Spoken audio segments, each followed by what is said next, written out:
हो ही नहीं सकता कि आपको गुरु ना मिले। जब भगवान को स्वयं तक पहुंचाना है किसी जीव को, तो नाव बनकर वह स्वयं आएंगे।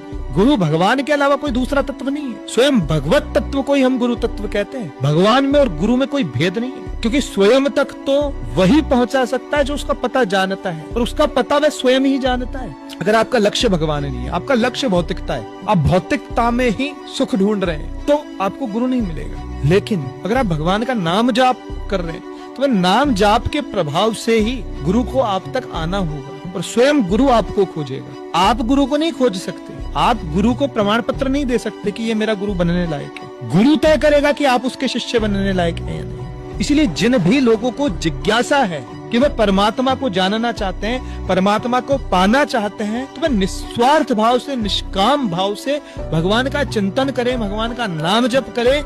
गुरु स्वयं भगवान बनकर उनके लिए आएंगे।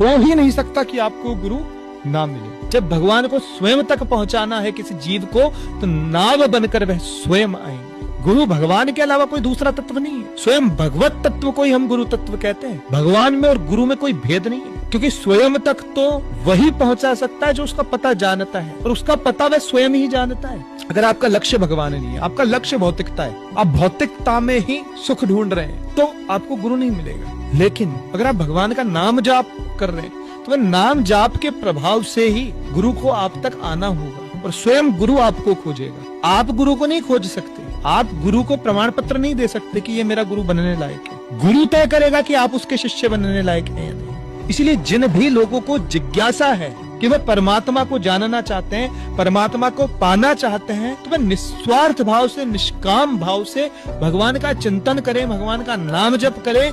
गुरु स्वयं भगवान बनकर उनके लिए आएंगे।